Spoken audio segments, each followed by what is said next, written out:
ഒമാനിലെ വാർത്തകളും വിശേഷങ്ങളും വേഗത്തിൽ അറിയാൻ ഈ ചാനൽ സബ്സ്ക്രൈബ് ചെയ്യൂ. തൊട്ടടുത്തുള്ള ബെൽ ഐക്കൺ കൂടി ഇനേബിൾ ചെയ്യാൻ മറക്കണ്ട. Purushottam Kanchi exchange presence Oman news. ഒമാനിലെ വാർത്തകളും വിശേഷങ്ങളും നിങ്ങൾക്കായി സമർപ്പിക്കുന്നത് പുരുഷോത്തം ഖാഞ്ചി എക്സ്ചേഞ്ച്. 100 വർഷത്തെ പാരമ്പര്യമുള്ള ഒമാനിലെ ആദ്യത്തെ money exchange. We exchange trust. നമസ്കാരം.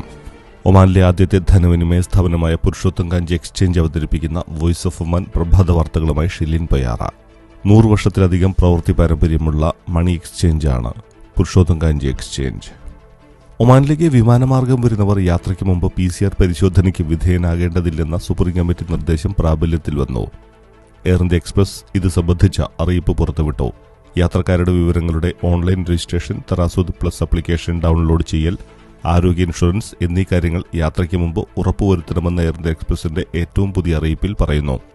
എയർ ഇന്ത്യ എക്സ്പ്രസിന് പുറമെ സലാം എയറിലും PCR പരിശോധനാ സർട്ടിഫിക്കറ്റ് ആവശ്യമില്ല. എന്നാൽ ഒമാൻ എയറിൽ PCR പരിശോധനാ ഫലം നൽകിയാൽ മാത്രമേ യാത്ര അനുവദിക്കുകയുള്ളൂ.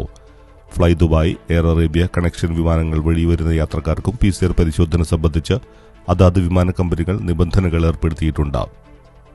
ഒമാനിൽ COVID-19 ബാധിതരായ പ്രവാസികളുടെ എണ്ണം 1,00,000 കടന്നു. 50,087 വിദേശികൾക്ക് ഇതുവരെ വൈറസ് സ്ഥിരീകരിച്ചതായി ആരോഗ്യ മന്ത്രാലയത്തിന്റെ കണക്കുകൾ വ്യക്തമാക്കുന്നു. ആകെ കോവിഡ് ബാധിതർ 1,25,669 ആണ്. 75,882 സ്വദേശികളും ഇതിനോടകം രോഗബാധിതരായി.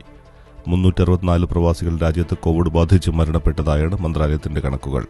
ഇതിൽ 37 പേർ മലയാളികളാണ്. 47,512 വിദേശികൾ ഇതിനോടകം കോവിഡ് മുക്തി നേടിയപ്പോൾ 2,211 പേർ നിലവിൽ കോവിഡ് ബാധിതരായി കഴിയുന്നു. പ്രവാസികൾക്കിടയിൽ പുതിയ കോവിഡ് ബാധിതർ കുറവാണ്.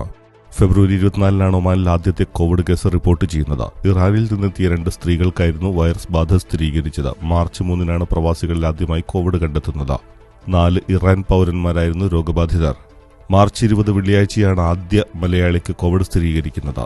നാട്ടിൽ നിന്നെത്തിയ കണ്ണൂർ സ്വദേശിക്കാണ് പരിശോധനയിൽ വൈറസ് ബാധ കണ്ടെത്തുന്നത്. തുടർന്നുള്ള ദിവസങ്ങളിൽ നിരവധി മലയാളികൾ രോഗബാധിതരായി. ഏപ്രിൽ 1 രാജ്യത്തെ ആദ്യ കോവിഡ് മരണം റിപ്പോർട്ട് ചെയ്യപ്പെടുന്നത്. 7 മാസവും 12 ദിവസങ്ങൾക്കുമിടെ 1,463 പേർക്ക് കോവിഡ് മൂലം ജീവൻ നഷ്ടമായി. മലയാളി ഡോക്ടറും നഴ്സും ഉൾപ്പെടെ 364 വിദേശികളും ഇതിലുൾപ്പെടുന്നു. ഒമാനിൽ ഈ വർഷം ആദ്യം നിലവിൽ വന്ന പുതിയ വിദേശ നിക്ഷേപ നിയമത്തിന്റെ പരിധിയിൽ നിന്നും 49 വിഭാഗങ്ങളെ ഒഴിവാക്കി. വാണിജ്യ വ്യവസായ നിക്ഷേപക പ്രോത്സാഹന വകുപ്പ് മന്ത്രി കഴിഞ്ഞ ദിവസം പുറപ്പെടുവിച്ച ഉത്തരവ് പ്രകാരം ഈ മേഖലകളിൽ ഒമാനി നിക്ഷേപകരെ മാത്രമാണ് അനുവദിക്കുക. ഒമാനികളായ ചെറുകിട ഇടത്തരം നിക്ഷേപകരെ ശക്തിപ്പെടുത്താനുള്ള സർക്കാരിന്റെ നയപ്രകാരമാണ് സ്വദേശികൾക്ക് ഈ മേഖലയിൽ മുൻഗണന നൽകുന്നത്. സായുധ സേനാ ദിനത്തിൽ രാജ്യത്തെ പ്രതിരോധ സുരക്ഷാ വിഭാഗം മേധാവികൾക്ക് വിരുന്നൊരുക്കിക്കൊണ്ട് ഭരണാധികാരിയും സുപ്രീം കമാൻഡറുമായ സുൽത്താൻ ഹൈത്തം ബിൻ താരിഖ്, പ്രതിരോധ മന്ത്രാലയം ഉപപ്രധാനമന്ത്രി, വിവിധ മന്ത്രിമാർ, സുൽത്താൻ സായുധ സേന കമാൻഡേഴ്സ്, റോയൽ ഒമാൻ പോലീസ്, സൈനിക വിഭാഗം ഉന്നത പ്രതിനിധികൾ എന്നിവർ വിരുന്നിൽ പങ്കെടുത്തു. സുൽത്താന്റെ സായുധ സേനയ്ക്ക് വേണ്ടി പ്രത്യേക റേഡിയോ സംവിധാനത്തിനും തുടക്കം കുറിച്ചു. അൽസുമൂദ് എന്ന പേരിലുള്ള റേഡിയോ ഭരണാധികാരി സുൽത്താൻ ഹൈത്തം ബിൻ താരിഖ് സുൽത്താൻ സായുധ സേനാ ദിനത്തിൽ സമർപ്പിച്ചു. സുൽത്താൻ ഹൈത്തം ബിൻ താരിഖ് അധികാരമേറ്റെടുത്ത ജനുവരി 11 അൽസുമൂദ് റേഡിയോ പ്രക്ഷേപണം ആരംഭിക്കുക. ഇന്റർനാഷണൽ ക്രിക്കറ്റ് കൌൺസിൽ ഡയറക്ടർ ബോർഡിലേക്ക് ഒമാൻ ക്രിക്കറ്റ് ബോർഡ് അംഗം പങ്കജ് കിൻജിയും ഈ മാസം 14 മുതൽ 18 വരെ നടക്കുന്ന ICC യോഗത്തിലാണ് പുതിയ ബോർഡ് അംഗങ്ങളെ തിരഞ്ഞെടുത്തത്. കോവിഡ് വ്യാപനത്തിന്റെ പശ്ചാത്തലത്തിൽ കഴിഞ്ഞ ദിവസം സുപ്രീം കമ്മിറ്റി ഏർപ്പെടുത്തിയ രാത്രി സഞ്ചാര വിലക്ക് ലംഘിച്ച് വാഹനമോടിച്ച സ്വദേശിക്കെതിരെ കോടതി വിധി. 10 മാസം തടവും 700 റിയാൽ പിഴയുമാണ് ഇയാൾക്കെതിരെ സീബ് പ്രാഥമിക കോടതി വിധിച്ചിരിക്കുന്നത്. ഇന്ത്യൻ എംബസിയിൽ അറ്റസ്റ്റേഷൻ സേവനങ്ങൾ ഇനി മുൻകൂർ അപ്പോയിന്റ്മെന്റ് ഇല്ലാതെ ലഭ്യമാകും. പ്രവൃത്തി ദിവസങ്ങളിൽ രാവിലെ 9 മണി മുതൽ 12:30 വരെയാണ് സേവനം ലഭ്യമാകുക. സീബിലെ വാഹന രജിസ്ട്രേഷൻ കേന്ദ്രം ഇന്ന് പ്രവർത്തിക്കില്ലെന്ന് ജനറൽ ട്രാഫിക് ഡിപ്പാർട്ട്മെന്റ് അറിയിച്ചു. ഇടപാടുകൾ പൂർത്തീകരിക്കാനുള്ളവർ അടുത്ത പോലീസ് സേവന കേന്ദ്രത്തിൽ പോകണം. സേവനങ്ങൾ പുനരാരംഭിക്കുമ്പോൾ അറിയിക്കുമെന്നും ROP ട്രാഫിക് വിഭാഗം അറിയിച്ചു. ഒമാനിൽ നവംബറിൽ ജീവിത ചെലവ് കുറഞ്ഞു. ഉപഭോക്തൃ വില സൂചിക അടിസ്ഥാനമാക്കിയുള്ള പണപ്പെരുപ്പത്തിൽ നവംബറിനെ അപേക്ഷിച്ച് കഴിഞ്ഞ വർഷം 1.46% കുറവാണ് രേഖപ്പെടുത്തിയത്. ഒക്ടോബറിനെ അപേക്ഷിച്ച് പണപ്പെരുപ്പത്തിൽ 0.09% കുറവുണ്ടായി. ഭക്ഷണ, ആൽക്കഹോൾ, ഇതര പാനീയങ്ങളിൽ 0.78% കുറവാണ് ഉണ്ടായത്. ഭവന, ജല, വൈദ്യുതി, വാതകം, മറ്റിന്ധനങ്ങൾ, വസ്ത്രങ്ങൾ, ഫർണിഷിംഗ്, ഹൗസ് ഹോൾഡ് എക്യുപ്മെന്റ്സ്, ഗതാഗത ചെലവ് തുടങ്ങിയവയും കുറഞ്ഞു. കഴിഞ്ഞയാഴ്ച മിസ്ഫയിൽ വാഹനാപകടത്തിൽ മരിച്ച പത്തനംതിട്ട റാന്നി ഒഴുവൻപാറ ഇടശ്ശേരിയിൽ തോമസ് ജോസഫിന്റെ മൃതദേഹം നാട്ടിലേക്ക് കൊണ്ടുപോയി.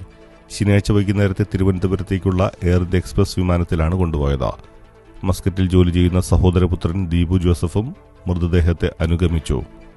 ഗൾഫാർ കമ്പനിയിലെ ഉദ്യോഗസ്ഥനായിരുന്നു തോമസ് ജോസഫ്. നടക്കാനിറങ്ങിയപ്പോൾ സ്വദേശിയുടെ വാഹനമിടിച്ചാണ് ഇദ്ദേഹം മരിച്ചത്. 12 വർഷമായി ഒമാനിൽ ജോലി ചെയ്തു വരികയായിരുന്നു. അനുസ്മരണ പ്രാർത്ഥനയ്ക്ക് മസ്കറ്റ് സെന്റ് മേരീസ് യാക്കോബായ സുറിയാനി ഇടവക വികാരി റവറൻ ഫാദർ സിജോട്ടി സക്കറിയ നേതൃത്വം നൽകി. ഒമാനിൽ നിന്നുള്ള എണ്ണയിതര ഉൽപ്പന്നങ്ങളുടെ കയറ്റുമതി കഴിഞ്ഞ വർഷം 13.3% ഇടിഞ്ഞു. 3.23 ശതകോടി റിയാലിന്റെ കയറ്റുമതിയാണ് നടത്തിയത്. തുടർച്ചയായ 2 വർഷത്തിന് ശേഷമാണ് കയറ്റുമതിയിൽ ഇടിവുണ്ടാകുന്നതെന്ന് സെൻട്രൽ ബാങ്കിന്റെ ഏറ്റവും പുതിയ റിപ്പോർട്ട് പറയുന്നു. കോർപ്പറേറ്റ് നികുതി സമാഹരണം വർദ്ധിച്ചത് കഴിഞ്ഞ വർഷം സർക്കാരിന്റെ വരുമാനത്തിന് തുണയായി. എണ്ണ വാതക കയറ്റുമതിയിൽ വലിയ ഇടിവ് സംഭവിച്ചിട്ടും വരുമാനത്തിന് തുണയായത് കോർപ്പറേറ്റ് നികുതിയാണ്. ബിസിനസ് കോർപ്പറേറ്റ് സ്ഥാപനങ്ങൾക്കുള്ള ആദായ നികുതിയിൽ നിന്നുള്ള വരുമാനം കഴിഞ്ഞ വർഷം 34.9% വർദ്ധിച്ച 624.8 ദശലക്ഷം ഒമാനി റിയാലായി. മുൻവർഷം ഇത് 463.1 ദശലക്ഷം ഒമാനി റിയാലായിരുന്നു. ആദായ നികുതി 12% നിന്നും 15% ഉയർത്തിയ നിയമ ഭേദഗതി കൊണ്ടുവന്നതിന് ശേഷമാണ് ഈ വർധനവ്. MG വാഹനങ്ങളുടെ ഒമാനിലെ ഔദ്യോഗിക വിതരണക്കാരായ മുഹസിൻ ഹൈദർ ഡാർവിഷ് ഗ്രൂപ്പ് ഇബ്രയിൽ ഷോറൂം തുറന്നു. MG വാഹനങ്ങളുടെ ഒമാനിലെ ആദ്യത്തെ ഷോറൂമാണിത്. വത്തയ്യ, അസൈബ, ബർക്ക, അൽമനുമ, സൊഹാർ, സലാൽ എന്നിവിടങ്ങളിലാണ് മറ്റ് ഷോറൂമുകൾ. പ്രശസ്ത പിന്നണി ഗായകൻ മധു ബാലകൃഷ്ണൻ പാടിയ താഴമ്പൂ കാറ്റ് എന്ന സംഗീത ആൽബം ആസ്വാദകരുടെ ശ്രദ്ധ നേടുന്നു. സലാല മ്യൂസിക് ഇൻസ്റ്റിറ്റ്യൂട്ടിലെ അധ്യാപകനായ PR ഗോപകുമാറാണ് ആൽബത്തിന്റെ സംഗീത സംവിധാനം നിർവഹിച്ചിരിക്കുന്നത്. 2030 ഏഷ്യൻ ഗെയിംസ് ഖത്തറിൽ നടത്താനായി സമർപ്പിച്ച ബിഡിന് പിന്തുണയുമായി പ്രത്യേക സംഘം ഒമാനിൽ. അത്ലറ്റുകൾ, സ്പോർട്സ് രംഗത്തെ പ്രമുഖർ, പത്രപ്രവർത്തകർ എന്നിവരടങ്ങിയ ഉന്നത സംഘമാണ് കഴിഞ്ഞ ദിവസം ഒമാനിലെത്തിയത്. കണ്ണൂർ സ്വദേശിനിയായ നഴ്സ് ഹൃദയാഘാതം മൂലം ജിദ്ദയിൽ മരിച്ചു. 10 വർഷത്തോളമായി സൗദിയിൽ ആരോഗ്യരംഗത്ത് പ്രവർത്തിക്കുന്ന ഇവർ കഴിഞ്ഞ 4 വർഷത്തോളമായി ജിദ്ദ നാഷണൽ ആശുപത്രിയിൽ സ്റ്റാഫ് നഴ്സായിരുന്നു. സൗദി അറേബ്യയിലേക്ക് നിലവിൽ കാലാവധിയുള്ള ഫാമിലി വിസിറ്റ് വിസയുള്ളവർക്ക് യാത്രാ വിലക്കില്ലെന്ന് പാസ്പോർട്ട് വിഭാഗം. സ്വന്തം രാജ്യത്തു നിന്നും സൗദിയിലേക്ക് വിമാന സർവീസ് ഉണ്ടെങ്കിൽ ഇവർക്ക് സൗദിയിലേക്ക് തിരിച്ചെത്താം. കാർഷിക നിയമങ്ങൾക്കെതിരെയുള്ള കർഷക പ്രക്ഷോഭം 3 ആഴ്ച പിന്നിടുന്നതിനിടെ സമരരീതികൾ കടുപ്പിച്ചുകൊണ്ട് കർഷകർ. ഡിസംബർ 14 കർഷക യൂണിയൻ നേതാക്കൾ നിരാഹാര സമരം നടത്തുമെന്ന് യൂണിയൻ നേതാവ് അറിയിച്ചു. കേരളത്തിലെ ജനങ്ങൾക്ക് നൽകുന്ന കോവിഡ് വാക്സിൻ സൗജന്യമായിട്ടായിരിക്കുമെന്നും ആരിൽ നിന്നും പണം ഈടാക്കാൻ സർക്കാർ ഉദ്ദേശിക്കുന്നില്ലെന്നും മുഖ്യമന്ത്രി പിണറായി വിജയൻ വാർത്താസമ്മേളനത്തിൽ പറഞ്ഞു. അടുത്ത 6 മുതൽ 8 മാസത്തിനുള്ളിൽ 60 കോടി ഡോസ് കോവിഡ് വാക്സിൻ മുൻഗണനാ വിഭാഗത്തിലുള്ളവർക്ക് നൽകാനൊരുക്കിക്കൊണ്ട് ഇന്ത്യ. പരമ്പരാഗത ശീതീകരണ ശൃംഖലകൾ വഴി വാക്സിൻ വിതരണം ചെയ്യുന്നതിന് നിലവിലെ വിപുലമായ തെരഞ്ഞെടുപ്പ് സംവിധാനം ഉപയോഗിക്കാനാണ് തീരുമാനം. Rajiv Gandhi Centre for Biotechnology ക്യാമ്പസിന് ഗോൾവാൾക്കറുടെ പേരിടാനുള്ള കേന്ദ്ര സർക്കാർ തീരുമാനത്തിൽ കടുത്ത വിമർശനവുമായി മുഖ്യമന്ത്രി Pinarayi Vijayan. Exchange rate. Today's exchange rate is brought to you by Purushottam Kanji Exchange. ഒരു ഒമാനി റിയാലിന് 191 ഇന്ത്യൻ രൂപയാണ് ഇന്നത്തെ വിനിമയ നിരക്ക്. നിരക്കുകൾ market വ്യതിയാനങ്ങൾക്ക് വിധേയം. Today's exchange rate is brought to you by Purushottam Kanji Exchange. Weather reports. Muscat ഗവൺഡേറ്റിൽ ഇന്ന് അനുഭവപ്പെടാവുന്ന കൂടിയ ചൂട് 24 ഡിഗ്രി സെൽഷ്യസ്, കുറഞ്ഞ ചൂട് 18 ഡിഗ്രി സെൽഷ്യസ്. തൃക്കോട്ടൂർ പെരുമയുടെ കഥാകാരൻ UA ഖാദറിന് ആദരാഞ്ജലികൾ അർപ്പിച്ചുകൊണ്ടാണ് ഇന്നത്തെ പ്രഭാത വാർത്തകളുടെ പൂർണ്ണമാകുന്നത്. തൃക്കോട്ടൂർ പെരുമകളുടെ കഥകളിലൂടെ മലയാളത്തിന്റെ മനസ്സിൽ ഇടം പിടിച്ച എഴുത്തുകാരനായിരുന്നു UA ഖാദർ. തന്റെ 85ാമത്തെ വയസ്സിൽ ശ്വാസകോശ സംബന്ധമായ അസുഖത്തെ തുടർന്ന് ഇന്നലെയാണ് മരണം സംഭവിച്ചത്.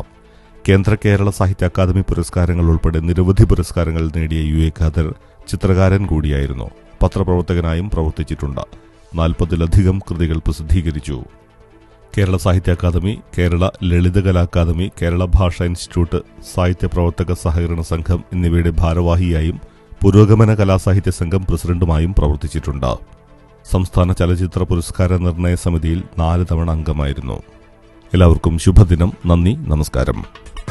Oman news Brought to you by Purushottam Kanji Exchange. ഒമാനിലെ വാർത്തകളും വിശേഷങ്ങളും. 100 വർഷത്തെ പാരമ്പര്യമുള്ള ഒമാനിലെ ആദ്യത്തെ money exchange. We exchange trust.